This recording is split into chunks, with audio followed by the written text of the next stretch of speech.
Melinda, let me ask you, is it part of just this education and people being more aware of some of those questions and some of the answers that we're continually just trying to get the word out, for people to learn more information about birds in their area? Well, you know, that natural curiosity and certainly, you know, there's things about our behavior and bird behavior that are similar. So the question about why are males so brightly colored made sense, particularly to the guys.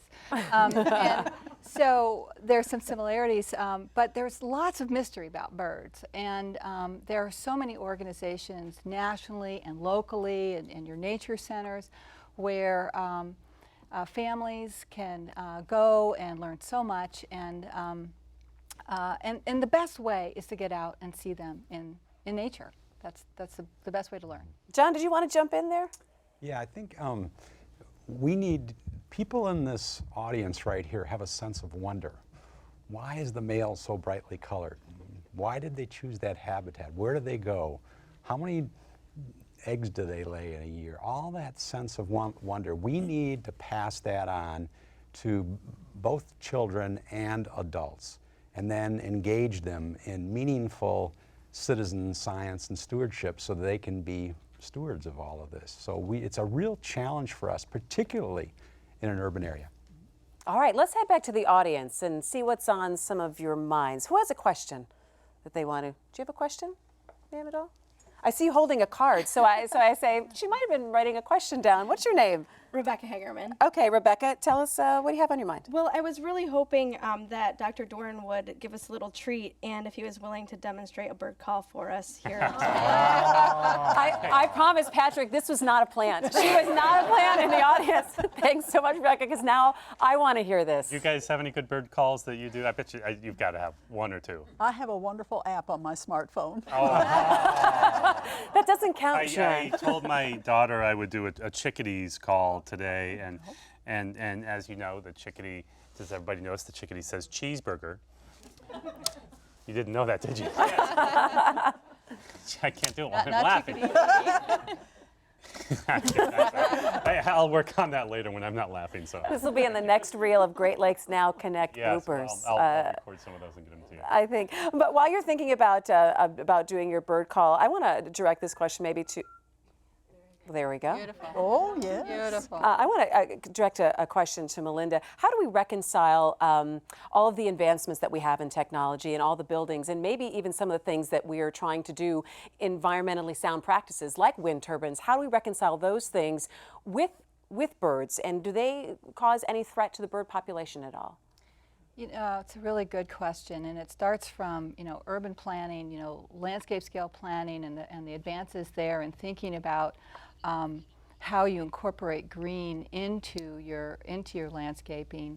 The whole energy question, it's so, you know, we need alternative energy, we do, and so how we find ways of developing that technology so that it does not hurt wildlife. They're learning a lot about the collisions of bats and birds and other, you know, and flighted animals with respect to wind energy, for example. So that technology continues to improve, but it is a concern now, and there's, you know, lots of people that are looking at that.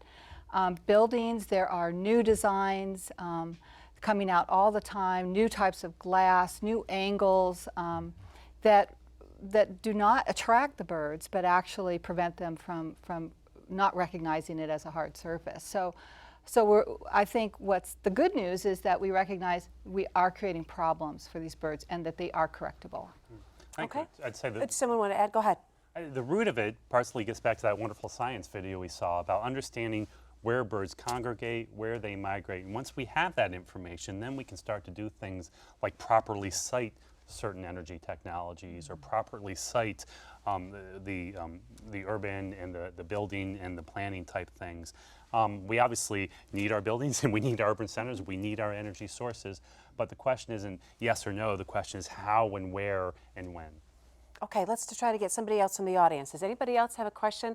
Oh, I see hands back there, and so I'm going to do my best running over here, and I'm coming up behind you. Go ahead, ma'am. Tell us who you are, where you're from. Peg Campbell. I'm from Northville, Michigan. Let's go ahead and stand up for me, Peg. I am standing up. Oh, go ahead. do you think should be done about the predation of birds by outdoor cats? Thanks, Peg. Who wants to take that? Well, I'm a cat lover, so this is probably a good question for me. My cats have never set paw outdoors, ever. I know that in spite of the fact that they are extremely well fed, they are nevertheless killers. And so I'm sure your concern is with the feral cats, the ones whose homeowners are not there to keep them indoors. And there are a good many programs in place for spay and neutering, and I think that's important. It's probably one of the best ways to deal with it. Maybe my colleagues would have another suggestion. I think that really sums it up. I mean, there's wonderful resources out there about cats and managing cats for wildlife, and it is a large issue. All right, and we are coming towards the end of our hour. It's been a fantastic discussion. We've gotten a lot out of it. So I guess, Patrick, I want to go to you. Or what are some of your final thoughts and things that we should be taking away here today? Thanks, Christy. A great discussion with our panelists. I think for me, there's a couple very simple things here. First, take a moment this spring, get outside. In your backyard, there's birding festivals all throughout this region. Take a moment and go to one, do a class, go on a hike with somebody, and just kind of experience that wonder of nature. That'd be the first thing I'd do. Secondly, there are simple things, as Sharon pointed out, that you can do at your own place, in your own yard, that is going to attract and provide and support habitat for these birds. So that'd be the second thing I'd do. Thirdly, one of the questions was, when I've done that, then I start to work with my partners and my neighbors and my broader community through policies, through local planning, through zoning. We can do those things. But finally, it also takes major restoration efforts. John talked about some common tern habitat restoration.